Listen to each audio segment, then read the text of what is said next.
Hello friends, എല്ലാവർക്കും നമസ്കാരം. എല്ലാവർക്കും നമ്മുടെ പുതിയ വീഡിയോയിലേക്ക് സ്വാഗതം. ഇന്ന് നിങ്ങളോട് ഷെയർ ചെയ്യുന്ന റെസിപ്പി ഒരു ചിക്കൻ കറിയുടേതാണ്. വളരെ ടേസ്റ്റി ആയിട്ടുള്ള ഒരു ചിക്കൻ ചെട്ടിനാട് ഗ്രേവിയാണ്. അപ്പോൾ എന്തായാലും നിങ്ങളൊന്ന് ട്രൈ ചെയ്ത് നോക്കാം. നമുക്ക് ചോറിൻ്റെ കൂടെയാണെങ്കിലും ചപ്പാത്തിയുടെ കൂടെയൊക്കെ നല്ല കോമ്പിനേഷനാണ്. ട്രൈ ചെയ്ത് നോക്കിയിട്ട് എന്തായാലും നിങ്ങളുടെ അഭിപ്രായം കമൻറ്റ് ബോക്സിൽ മറക്കരുത്. നിങ്ങളുടെ ഫ്രണ്ട്സായിട്ടൊക്കെ ഷെയർ ചെയ്യുക. അപ്പോൾ നമുക്ക് ഈ ചിക്കൻ കറി ഉണ്ടാക്കാൻ തുടങ്ങാം.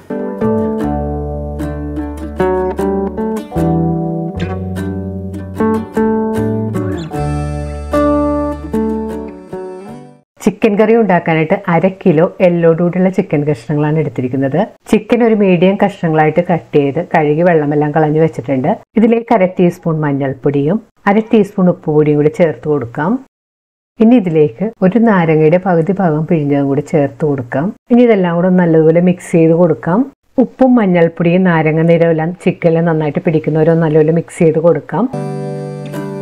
മിക്സ് ചെയ്തെടുത്ത ചിക്കൻ ഒരു 15 അല്ലെങ്കിൽ 20 മിനിറ്റ് മാറ്റി വെക്കാം.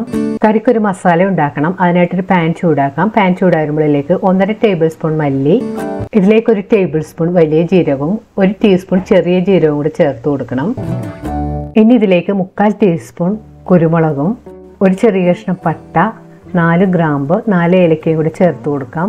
ഇതിലേക്ക് 1 ചെറിയ കഷ്ണം ജാതിപത്രിയും 1 ചെറിയ കഷ്ണം തക്കോലും കൂടി ചേർത്ത് കൊടുക്കണം. ഇതിലേക്ക് 4 ഉണക്കമുളകും കൂടി ചേർത്ത് കൊടുക്കണം. ഉണക്കമുളക് ചേർത്തിട്ട് സ്റ്റവ് ഒരു മീഡിയം ഫ്ലെയിമിൽ വെച്ച് 2-3 മിനിറ്റ് മസാല ഒന്ന് നല്ലപോലെ വറുത്തെടുക്കണം. 2-3 മിനിറ്റ് മസാല ചേർത്ത് നല്ലപോലെ വഴറ്റിയതിന് ശേഷം മസാല പാൻ്റെ ഒരു സൈഡിലേക്ക് മാറ്റി വെക്കാം. ഇനി ഇതിലേക്ക് 1/2 കപ്പ് തേങ്ങ ചിരവിയത് ചേർത്ത് കൊടുക്കണം.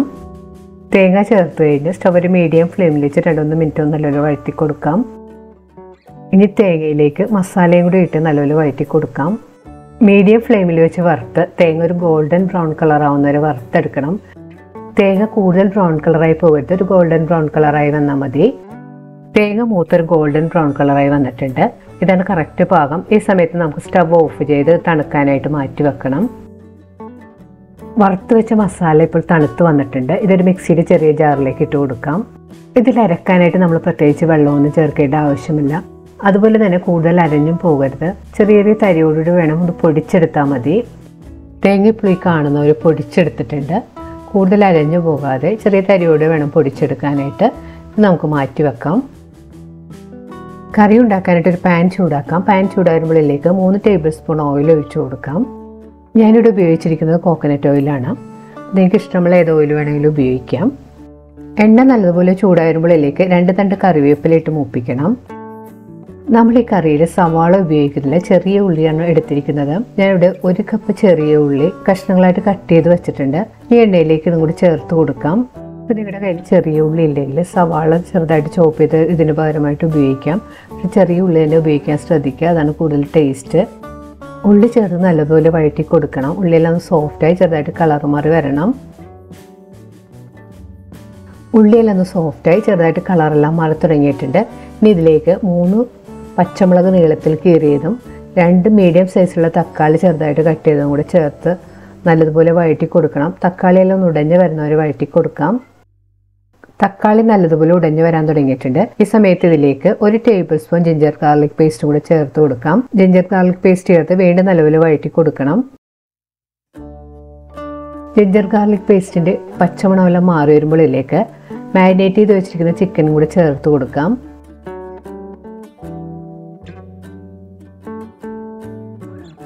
ചിക്കൻ ചേർത്ത് കഴിഞ്ഞ് 3-4 മിനിറ്റ് നല്ലതുപോലെ വഴറ്റി കൊടുക്കാം.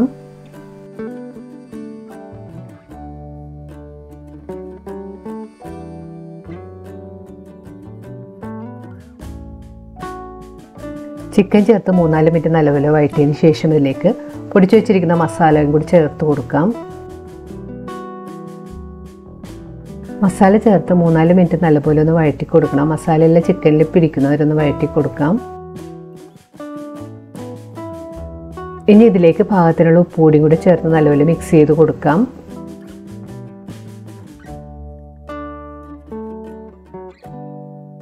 ഇപ്പോൾ മസാലയെല്ലാം ചിക്കനിൽ നല്ലതുപോലെ പിടിച്ചു വന്നിട്ടുണ്ട്.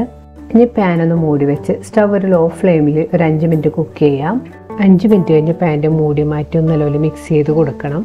ഇപ്പോൾ ചിക്കനിൽ നിന്നുള്ള വെള്ളമെല്ലാം നല്ലതുപോലെ ഇറങ്ങി വന്നിട്ടുണ്ട്.